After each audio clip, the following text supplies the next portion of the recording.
Recording. Got it. Okay. So hello and welcome to the Top Floor, the podcast where Charlotte area CEOs get to tell their leadership journey. My name is Jeff Cass. I'm an executive coach and the leader of a peer advisory group for CEOs and business leaders here in Charlotte, and I'll be your host today. I'm happy to have Jeff Smith from JL Smith, who has been in the specialty music instrument business for more than 5 decades for yourself, but for the company for 3 decades. So Jeff, welcome to the show. Thanks, Jeff. It's good to be here. Thanks for having me.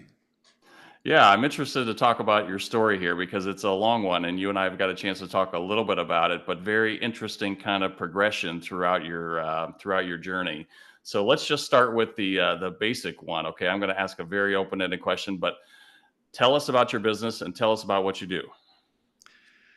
Well, the business is operating in small niches of the musical instrument products business. So we do a number of different disciplines, including manufacturing, with a bunch of different manufacturing disciplines.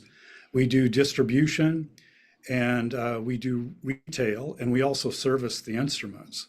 So we've got a bunch of different departments, and we operate across 4 locations. We've got a flute specialty retail store in a suburb of Detroit.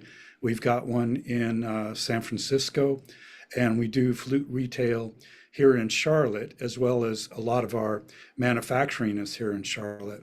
We also have a location in Denver, Colorado, that does what we call cut and sew work. So we're making backpacks and traveling cases and so forth for musical instruments. So a bunch of different disciplines, and we bring it all together in one enterprise and have a lot of fun with it. Yeah. Okay. And I know the business didn't start as 4 different locations, right? With all of those different kind of arms. It started really from you working on instruments and repairing them. Is that correct? Absolutely so. And it really just started with me at a bench fixing instruments. And my background is as a musical instrument craftsman. And Okay. we still keep that as a thread through most everything we do inside the business has a craftsmanship aspect to it. Even when we sell instruments at retail, we actually take them through a unique servicing process to sort of optimize the instrument. So we're bringing that craftsmanship into what we offer our clients. We do the Hmm. same thing with the manufacturing of tools and supplies and accessories. A lot of the things we manufacture are things that I had wished I had had when I started my craft in Mm-hmm. 1977. So Mm-hmm. I've invented, if you will, a lot of tools and techniques that go along with the tools. And we build those to this day. And actually, I was, before this call, I was in the back talking to a worker that I've had for, gosh, 27, 28 years. And he was working on a product, and I looked at how many of these he was building. I said, Mark, we still sell these? This is incredible. And I thought about the genesis of that tool, and it's something that I created for myself to help me do my work better. Mm-hmm. But then what led to the selling of a lot of them and the need for manufacturing a lot of them is I started educating other craftspeople. And so that's also a big part of my history is as a teacher of the work. And Mm-hmm. that's how I built the tool and supply business, is teaching people how to do extended techniques, if you will, and how to, become more efficient in their work. So that led to the design of a lot of products, which we sell and manufacture. Okay, that's interesting because you and I were talking a while ago. I mean, many companies have gotten away from service and repair. It almost is not economical or profitable. But for you, it's still a key part and a thread that goes throughout all the businesses, and maybe ones that prompted maybe the growth of manufacturing or other acquisitions. Is that correct? Absolutely so, Jeff. And I consider that the uh, the repair department is the heart of our business. Now, it's not the largest part of our revenue stream, Hmm. but it is the heart. And so it's super important that we constantly refer to it, that we learn from it, that we bring it to our clients and bring absolutely a high level of satisfaction by our clients, but also inform the tools and products that we make, and then just the approach we have for all that we do.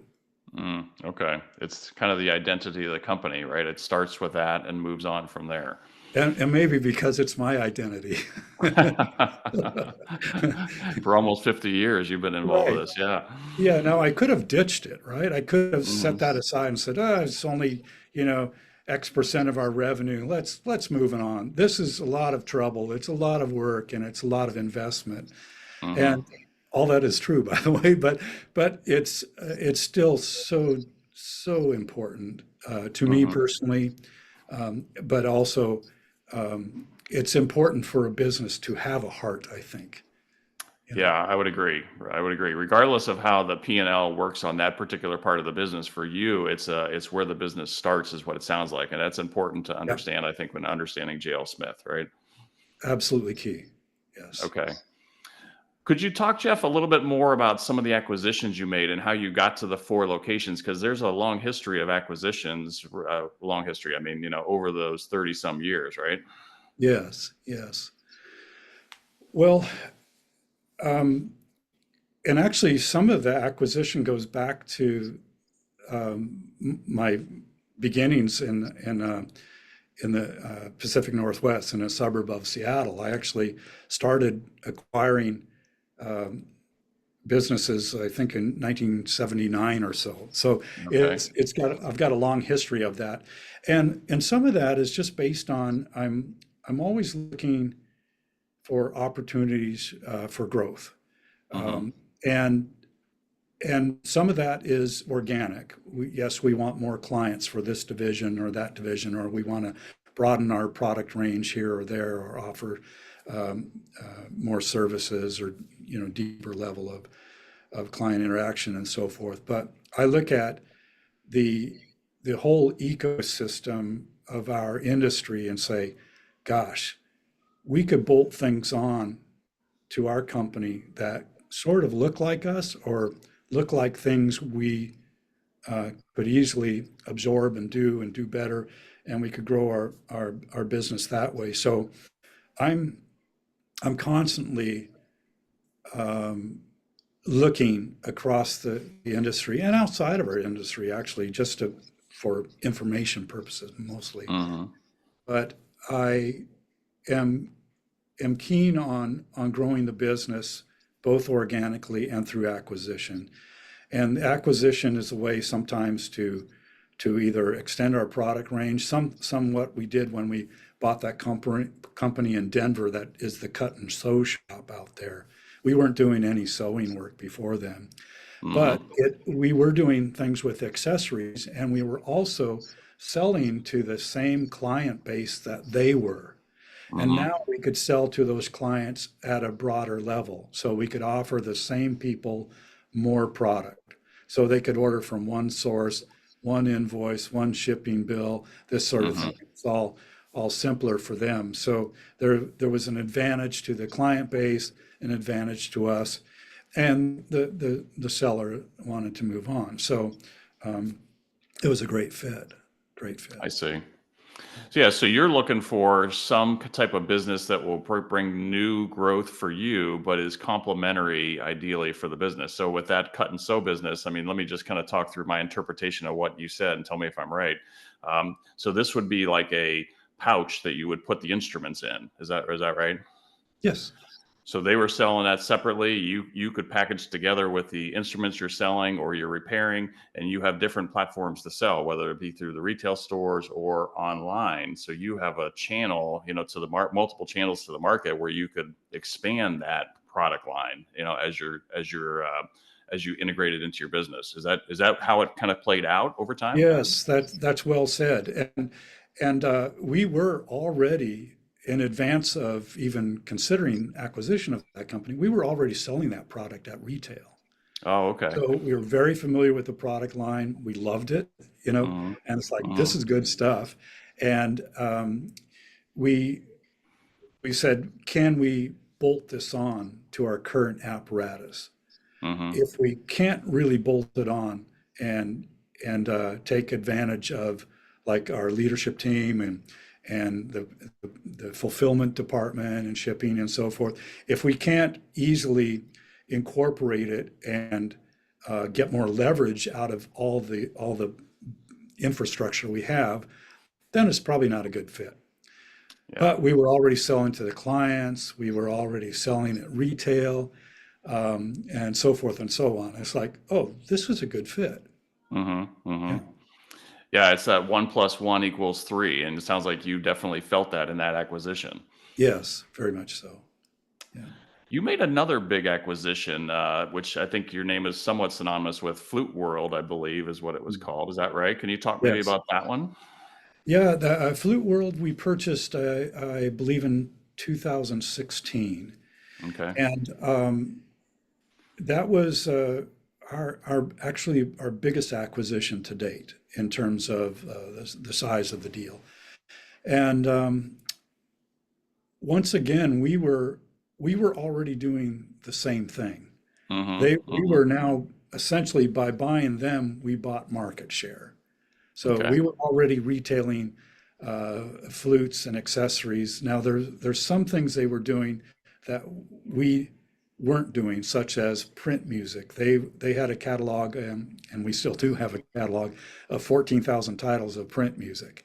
Wow. We weren't doing that prior to acquiring them. And they also had a very deep range of products, and ours was more of a curated selection of products. So one thing that bolting them onto us empowered the Flute World brand with, though, is going back to the beginning of our conversation, that repair department. So Mm-hmm. our repair department was central, as I say, the heart of the business. It wasn't for them. Okay. They didn't have a repair department, a facility that was anywhere proportional to the level of sales that we had. So that's something that we infused into the Flute World brand to make Okay. it even stronger. So we've, uh, originally that company was located in the Detroit area, and we still operate today there. And we also echoed that in San Francisco, and we put a retail location there as well. I see. Did they bring any other capabilities, online capabilities that were complementary or better maybe to what you were doing at that time? They had a very good web store. They had a very strong web presence, and so we bolted ourselves onto that, and I think we've grown that even further. Yes. Okay. Okay. Any pitfalls or scars left over from some of these acquisitions you want to talk about?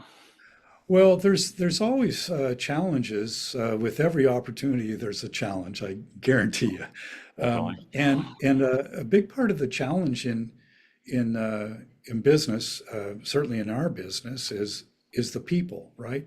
So we're a small business, and we're acquiring other small businesses. So every individual, both in our business and in the business we're acquiring, is is really key. So that's not to say that they need to stay with us or it won't work, but the personalities are super super key. So it's getting everybody on board and getting them all aligned and moving towards the same thing. So some of the acquisitions we've done, um, there there was little organization, if you will. Mm, There was not so much uh, the conceptual approach to business and so forth. It just kind of happened, and it happened well, so it flourished. But um, that's the nature of a lot of small businesses, I think. And so as we bolt them on, and as we bolt more things on and grow our business, we need even more structure. We mm, need we need stronger tools, and we need better communication, not less. We need more. Okay. Um, Okay. and those are some of the things I've learned along the way. So you must spend a lot of time kind of understanding the people that would be coming, and where they would fit in, and then from there, how you kind of pull them in and integrate them into the business is what it sounds like. Is that right? Absolutely. And there are some people that are really desirous of personal growth, right? Mm-hmm. And those are the ones that we want to make sure they have that opportunity. And in some respects, acquisitions really supply that that juice for that Mm-hmm. opportunity. So as we grow our company, we've been able to grow our team and give them more opportunity space. Maybe they have more people reporting to them. They control a bigger part of the budget and so forth. You know. Yeah, or they were only, in Detroit, Michigan, but now they have some responsibility in San Francisco or in Charlotte or Denver Yes. even. Is that right? Yes. Yeah. Okay. Mhm. Yeah, new Yeah. opportunities for talented people that maybe wouldn't have had them in the past. Right. And if we don't grow as an enterprise, then it's hard to imagine, you know, putting a lid on somebody's growth Mhm. that wants to remain in the company. Um, Even for myself, I want to continue to grow. Mhm. As I grow the company, it gives me more opportunities. Yeah. So Yeah. um, it's good news all the way around, I feel. Okay. Okay. Yeah, that's a good way to go into an acquisition, starting with the people and making sure that's the thought throughout, into and after integration. Yeah. Yeah. Okay, well, let's shift gears a little bit. Talk maybe about some of the biggest challenges you have in the business today, if you would. Well, the biggest challenge is me, I think. And I I say that because as we've discussed, I've been doing this since 1977, and I have some knowledge. And in fact, there's many days where I realize I know more than I thought I did, just because of the experiences I've had. Hmm. And we we need to replace that. We need to replace me. And it's not that I'm ready to retire or move to something else. I love what I do and I want to keep doing it, but I don't want to be the primary go-to Hmm. with this knowledge base. So that's one of the biggest challenges I have is is um, is kind of planting the seeds around the company that will grow into absorbing what I do, what I have, what I know. Hmm. And I am trying to build a self-managing company, and that is kind of in fits and starts, right? There's some weeks where I go, oh, we won that one or whatever, and then the next 3 weeks is like, oh my God, this isn't working. So what next? What do I do now? But Hmm. it's really, yeah, that I don't want to be so important to the company, Hmm. and I want all my leadership team to really have a piece of that where I'm actually even energized by how much more they know than I do, and Hmm. how much more they're capable of, and so in some respects, I need to kind of fuel that transition because I can't be here forever, Hmm. and I want the company to grow and prosper way beyond my time. Yeah, succession planning is key. Have you started a formal process, or is it really just concept now for you that you're saying I need to get started with this? Well, I have concepts around it, and I do have a process around it, but it hasn't always worked. It Okay. hasn't looked Okay. pretty up to this Yeah. point. So that's why I say it's the biggest challenge, and probably I'm at the center of that challenge, Mm. which is it's really on me to do the work around this. Mm-hmm. And I have done some work around it that has led down to kind of some blind alleys, so I'm retracing my steps and trying again. So yeah, stay tuned. Okay, more to come. Got it. Okay. Yeah, yeah. So you and I were talking a little bit beforehand because one of the questions that I wanted to ask you is, who's been your best coach or mentor during your career? And you had an interesting answer. So please share with the audience kind of what, your thoughts on the best coach or mentor you've had during your career. Well, I see great value in having a mentor. I haven't had that for myself. Um, is I have had people that I could tap into for their thoughts and perspective and sort of a council, if you will, of people.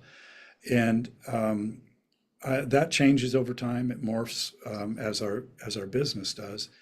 But there are people I tap into from time to time. I did have a mentor early in my career, a fellow named Larry Ackerman, who taught me the skills of repair. Okay. I worked with him for the first year and a half, and of my career, and then he worked for me the next 3 or 4 years part time and so forth, and it was a great relationship. So that's one reason why I understand the value of mentorship and really appreciate it. And I would ask all young entrepreneurs to go find someone, Mm-hmm. Mm-hmm. get started that way. But I really don't have that for myself, and it's something that I miss. Okay. Yeah, so you may not have had a mentor, but it sounds like you have a network of peers or confidants that you can go to. So maybe talk a little bit about that. How did that evolve? How did you bring the group together, or is it just pretty much ad hoc for you?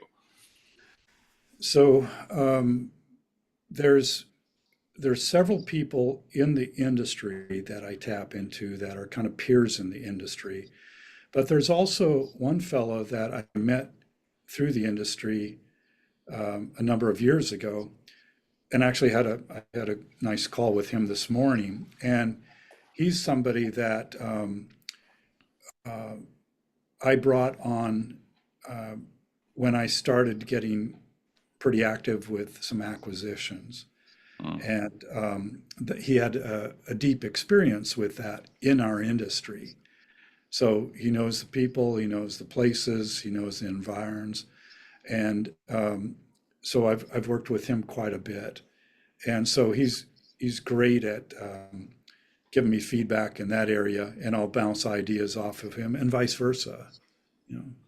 okay. Okay. So mostly inside the industry, people that you know and have tapped into when needed. Is that basically what you're saying?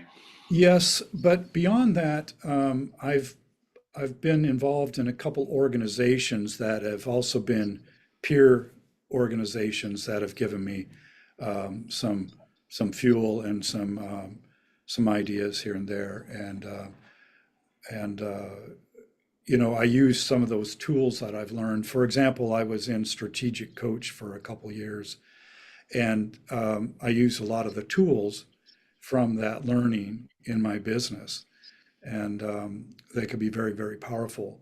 So that was a peer group of I don't know, 15 other guys or whatever that kind of in the same soup that I'm in, and there'd be Okay. somebody facilitating the class and so forth. That was great.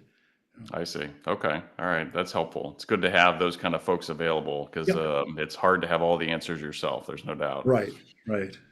Yeah. Yeah. So tell us, what do you enjoy most about your role? I um, I think that, and maybe it's because of how I've designed the role, but it really um, the role makes use of my unique abilities. And when I'm exercising my strengths and my unique abilities, um, I feel good. Okay. you Okay. know, I'm doing good work. I'm doing it in a way that energizes me. Now, what I enjoy also is the people. So the people in my business, I enjoy interacting with them on all sorts of things. It could be nothing related to work, even. It could be just, why are you wearing that t-shirt? What does that mean? Some anime thing or something like that. It's like, who is this? What is this all Hmm. about? And it's just fun and fascinating where I learn about the people that work in my business, and I enjoy engaging with them. Love watching them interact with each other and seeing the results of their efforts. And I love also giving them opportunity and space and coaching where it's warranted. And I think that's very fulfilling for me. And I love the industry I'm in. I'm a musician at heart. That's where it all started, and I'm in the music products industry, and we uh, we engage with some fantastic musicians. We engage with some really smart vendors and suppliers to our company, and I feel like we've got all sorts of partnerships, both within the company and outside the company, and if we can, kind of enrich the ecosphere with our efforts, then we're leaving behind a trail of goodness, and that excites me. I'm glad to be part of that. Okay, okay. So you're a musician. I'm probably one of the most or the least musically inclined people you will ever meet. My daughter played the clarinet and played the piano, and I'm learning how to play the piano a little bit. But tell us a little bit about what you're musically. What do you do? Well, I started. I wanted to be a guitar player when I was a little kid, and I my parents were both musicians, and Mhm. I approached them about taking guitar lessons, and they said, "Well, you got to study piano for a year." So I did that with Mrs. Bailey, and we Okay. studied piano, and it's like, okay, am I ready for guitar now? Because I really wanted to play guitar. So I believe I was 8 or 9 years old when I started playing guitar, and the first guitar I played was actually had belonged to my grandfather, and I had to fix it before I could play it. So maybe that's Mhm. what the genesis of all this business was, is that Okay. when I was a very young child, I had to learn to fix an instrument before I could play it. And I did that, and then that took me into guitar lessons where I studied very very seriously, and for many many years I played and practiced probably typically 4 hours a day for many, many years. So I became Wow. very proficient at it, played a lot professionally, particularly in my 20s, when I was just starting my craft.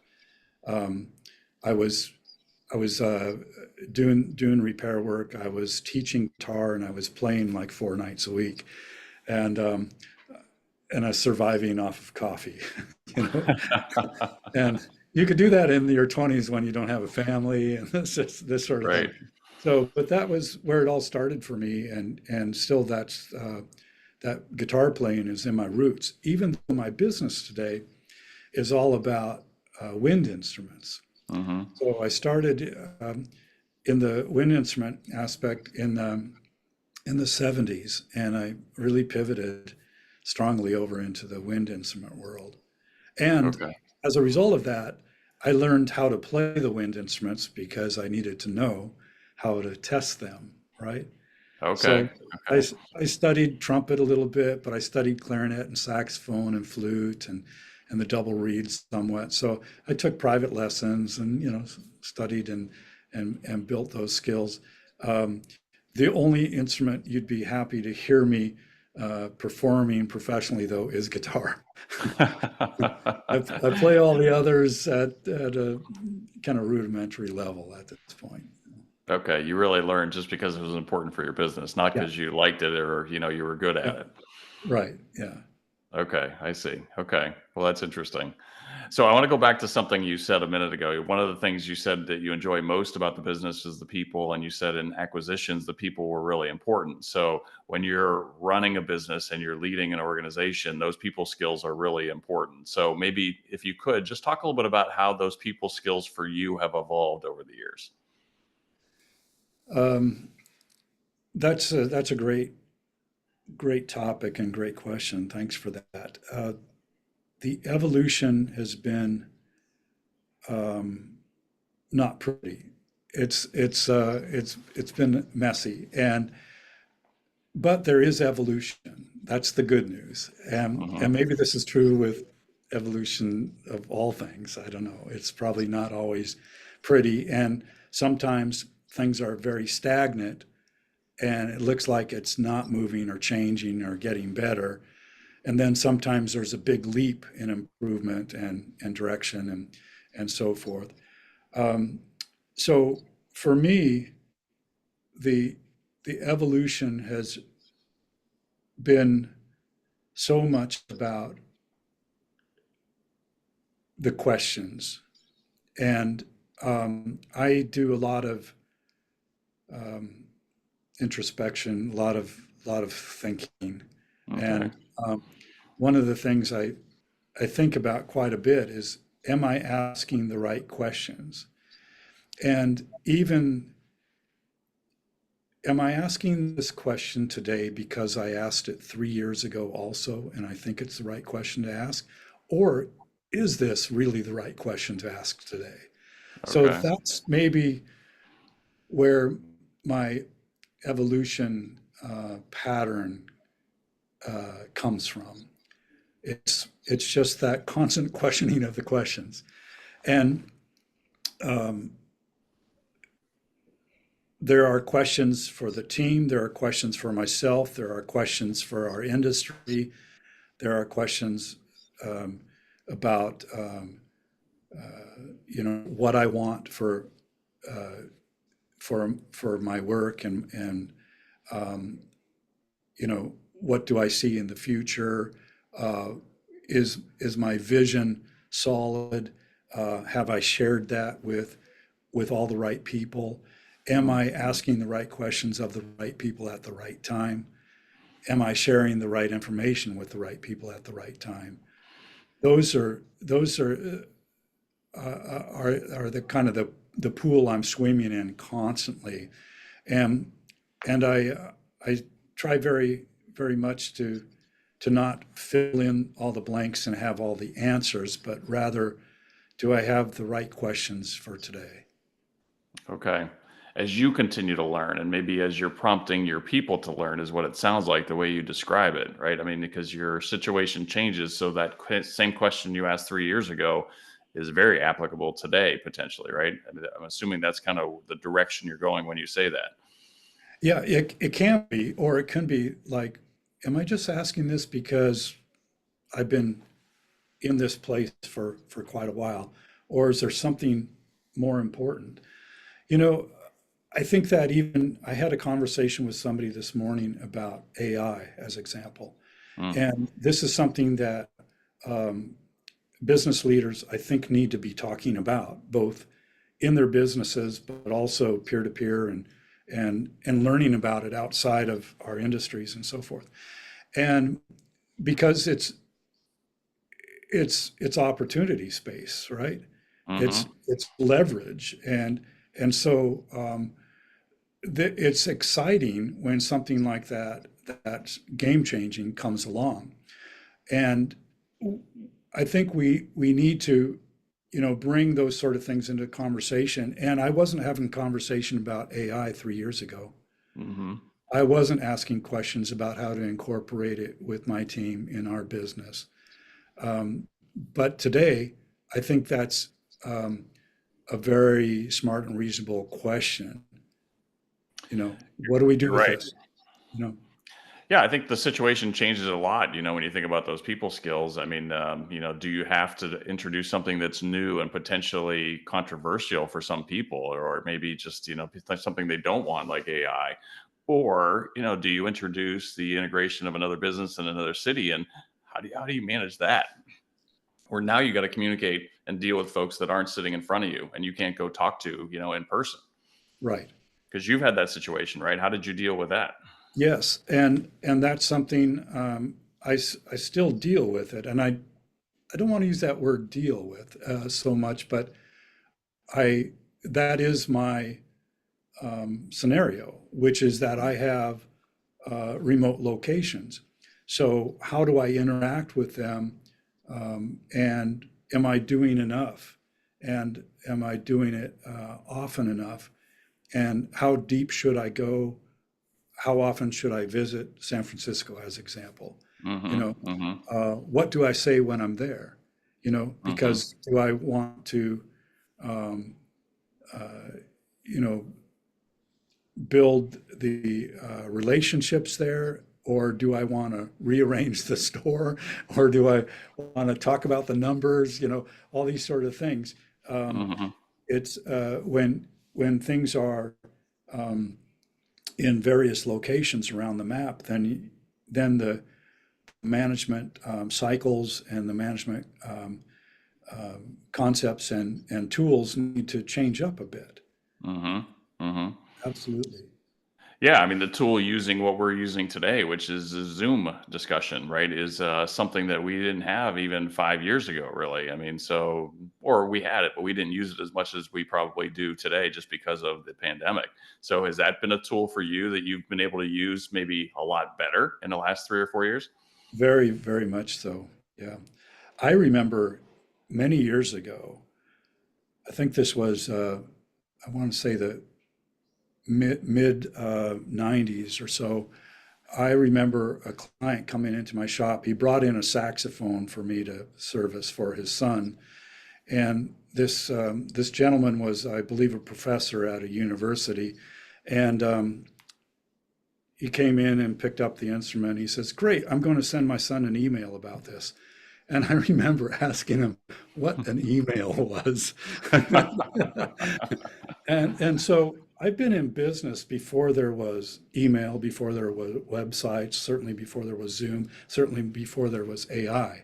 Mm-hmm. But each one of these things has brought leverage, right? Mm-hmm. And where now I could reach a team of people. When we have our monthly all hands meeting, we do it virtually, right? Okay. And even in my building, I am often in my office and everybody else is in their little corner of the building. Sometimes we bring them all together in one room, but then Mm-hmm. we have the other locations are virtual. But we're using that as a tool for communicating deeper, wider, and more often. Yeah. Yeah, I mean, as you were talking there, I was thinking, I mean, the evolution of the business had to evolve with all the technology and everything else that happened over the years. As you look back on that, over the decades that you were in business, has that been one of the bigger challenges you've had to face, is continuing to evolve and having the business evolve with it, whether it be technology or people or, philosophy, whatever that is? Yeah, that's a good question. I haven't seen that as a challenge, though it probably has been for some people. Mm-hmm. And um, yeah, I have found it as all of those things have been empowering. And if I wanted my business to stay the same, yes, those things would be challenges. Mm-hmm. Mm-hmm. But I don't want it to be the same. I want it to to flourish and grow, and that brings change with it. Just if the universe doesn't change, but I want my business to change, that means something's got to be introduced that wasn't there before. Yeah. Yeah, I've never felt like change was a problem for me either, and it doesn't sound like it is for you. But that's not the same for every person. So when you have a significant change, and let's just say AI, you said we have to start talking about AI. How do you position that with folks, and how do you continue to work through maybe some of those concerns that people have or the resistance to change? I think this is something that I've gotten better at when you talk about the evolution. I think years ago, Jeff, I would typically say, well, this is what we're going to do. There you go. Right. That was kind of the end of the conversation. And now I realize people come from different places and they are in different lives Mm-hmm. than mine. And they have different perspectives and different experiences and different wants and needs than I have. Mm-hmm. And so I try to um, understand those, and I try to approach everyone uh, with maybe, let's say, more empathy. Okay. So I could kind of understand and appreciate that place that they're in, and I try to speak to that place that they're in as much as I speak to them. Um, there are still times, frankly, where there's a proclamation, you know. Mm-hmm. Mm-hmm. Mm-hmm. Um, you know, we're going to take Fourth of July off. It's not up for discussion. You know, I mean, Yeah. Right. there are some proclamations, but then there's a lot of. I think people are more comfortable with a proclamation if the 80% is more empathetic, right, and Mm-hmm. Mm-hmm. understanding, and that is more appreciative of their stances and so forth. But there are sometimes, frankly, where you get to a point where certain people just don't want to come along for the ride, Mm-hmm. and when that's true, it's it, I say I get it, I understand. We're not for each other any longer. You know, you're Mm-hmm. not for this Mm-hmm. business, and that's okay. Oh, you know, please exit gracefully, and I wish you well and want you to find a place where you could grow and prosper for yourself. You know, that might not be here. I'd Mm-hmm. love it if it was here for everybody. Then we'd be super magnet. Yeah, yeah, but this is not reality, right? I mean, No, everybody, yeah, it just doesn't happen. Yeah. So if command and control is not your style of leadership, it doesn't sound like. It sounds like you're at a point now where you maybe had some of that more in the past and that was a bigger proportion of it, but it's not today, right? I mean, so maybe just describe a little bit about your leadership style. yeah, I would say that there's some leaders that are very dynamic. I would Mhm. describe Mhm. them as, I'm not that. I'm not dynamic. I remember reading this book one time where somebody said the CEO means Chief Energy Officer, and Mhm. and I thought, am I the Chief Energy Officer? It's like I don't think I am. Mhm. Um, so hate to disappoint that author, but there's all sorts of different styles of CEOs, and my style is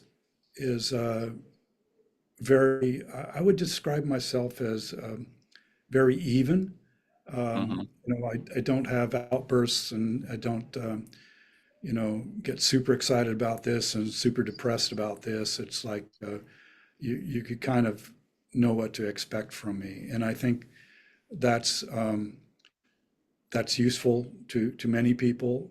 Though Mhm. some people would prefer that I'd be like super high energy and you know that sort of thing. But I think that's my style. And the other aspect of my style, and by the way, I think style is something that I'd be very curious what other people's that have worked for me or do work for me would say about my style, because I might be totally misinformed about what I see of myself. But I think at the core, I'm a learner, Mhm. and I want to learn more and apply more of what I've learned. Mhm. And so that's what uh, keeps me going, keeps me interested, keeps me energized, and that's what I think keeps the business growing thus far. Yeah. Yeah, okay, that makes sense. Yeah, I think the style is an interesting point because you're right. A lot of people have a vision of a CEO, and maybe it's a Steve Jobs, or it's some other visionary that is very, kind of, they're the face of everything, right? But that's not the business you built very successfully over 3+ decades, right? I mean, and I think part of the message for everybody is be in tune with your own style. Whatever works, right, for you and the business, along with the complementary people that are around you to make it work. Right, and that's a great point. That one of the things we need to do is find various ways to get to know ourselves. And when we get to know ourselves, then we learn that we have strengths. But then on the other column of that ledger sheet is the weaknesses, Mm, and or just the gaps, if you will. hmm And maybe we don't even call them weaknesses because that implies that we need to strengthen those. It's like, no, we don't necessarily need to strengthen those. Maybe we choose to, but we need to fill in those gaps with other people that could fill those gaps really well. And hmm then we've got a complete picture. And the most important thing is to really understand who we are, what our strengths are, and tap into those and maximize those. hmm Yeah, you mentioned you'd like to know kind of what other people maybe think of their leadership style, right? I think everybody kind of thinks of that. I believe, if you're leading a business, you don't necessarily know, but you strike me as a lifelong learner. You're probably asking questions that give you a sense of what people think and how they react to different things in maybe your style. Is that a fair statement? Just based off the little bit we've talked. Yes, I would say so. Yeah. Yeah. So being self-aware is part of the message for you, probably to everyone, right? I mean, you have to be self-aware in your style. Yes, very much so. And one of the things I do find with people, and this is something, one of those questions I constantly ask myself is, some people don't know how they're perceived. hmm hmm Um, they know what they're thinking, what they're feeling. They know what they want to communicate. They know what they want to change and affect and this sort of thing. But um, most of us don't know how other people read us, hmm in my experience. And that's, gosh, I think it's a superpower if we can know what other people are seeing when we say something, when we get up there and try to lead a meeting and so forth. hmm Yeah, And I think that sometimes that, awareness yeah, that awareness is very important. I agree with you. Yeah. yeah, it absolutely could be a superpower. Yeah. Yeah. Okay. Okay. We're going to be careful of the time here. A couple more questions for you. Okay. So, tell us a little bit, and this is kind of along the same lines that we're going down, but what have you learned about yourself, over the 3 decades that you've led this business? Um, Great question. And I think that I have learned that I'm capable, that I could actually do this, that I hmm could survive doing it. And that's really big. Um, to be an entrepreneur, business founder, whatever label you want to put on it, um, involves a lot of risk, right? hmm And some of us are more comfortable with risk than others. I think I've learned that I'm pretty comfortable with risk. Okay. And I think that's something that I don't see in everybody. Um, and that's okay. We're all different and we can't all be business owners, right? Right. Right. Please don't. Let me be the guy. There you Um, go. but I, uh, I do find that, I had, questioned that early on in my career. I remember, and I've told this story to others, that there was a kind of a 7-year point in my career where I finally got to the place where I said, I think I'm going to be able to do this. Okay. Okay. I think it took that long to really say I'm going to be able to do good work and earn a living doing this. Okay. That was that 7 year mark for me. So you never envision yourself running a business on your own for your whole career, is that it? Um, I didn't have a clear picture of that, but I did have a clear picture that I wanted to do stuff that hadn't been done. Mm-hmm. And I also felt that I was not kind of made of the cloth that would work well in somebody else's organization. That I was kind of more of an independent guy. Okay. Okay. You know, when I was a kid, all through high school, I was reading books about all these great, what they used to call the robber barons.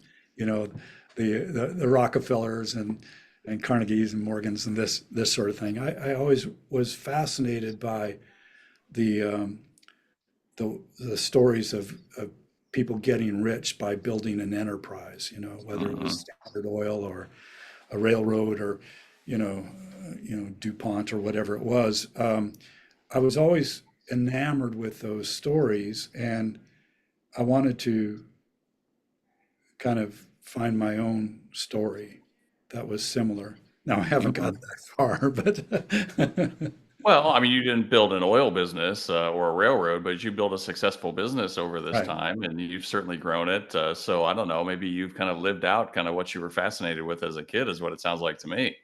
Yeah, I suppose so. Yeah.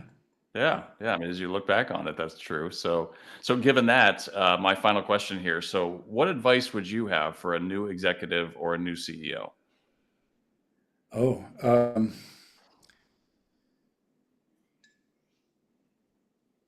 my observation is that a lot of people are thrust into the C-suite without being equipped. And some of that is because we are often promoted for doing good work.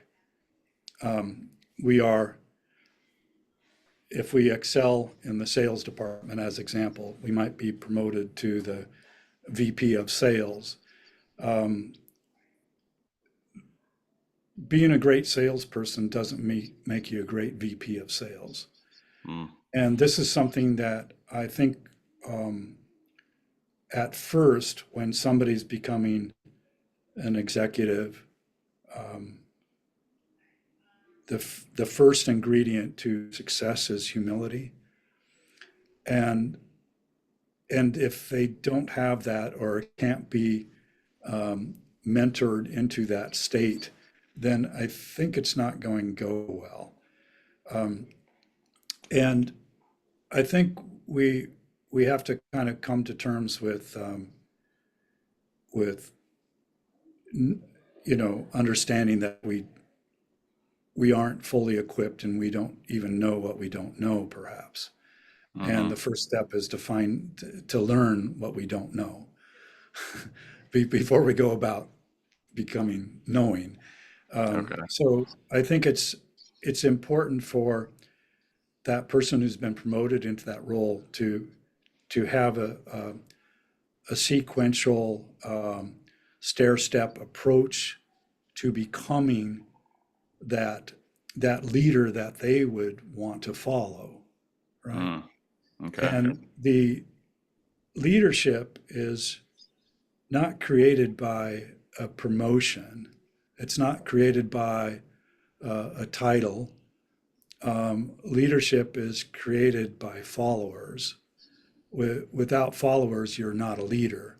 Hmm. And the followers um, build that leader. And so I think it's super key for that person that's been thrust into the leadership space to really consider that they've never been there and it may not be in their DNA. Now, maybe some people have more more skills to take into that role than others, and maybe more demeanor or whatever it is, whatever's required. But I think, gosh, doing that inventory of yourself and saying, what do I need here now? Hmm. What don't I have? How do I go about acquiring that? And just having that kind of humble stance will likely lead to greater success for the organization, for the people that you lead, and more fulfillment for yourself. Yeah, it's not about them, right? It's not about them being promoted. It's about understanding the job and your point and being humble enough to be able to say, I don't have all the answers. Is that a fair assessment? Yes, yes. Okay. Yeah, that's great advice, Jeff. So I appreciate that. I don't have any more questions for you right now, but I want to thank you for being on the show. I personally am fascinated by your success over the last 3 decades, working. So it's been a very good experience for me to learn more about it today. Thank you. Well, thank you, Jeff. I really appreciate being here with you. Definitely.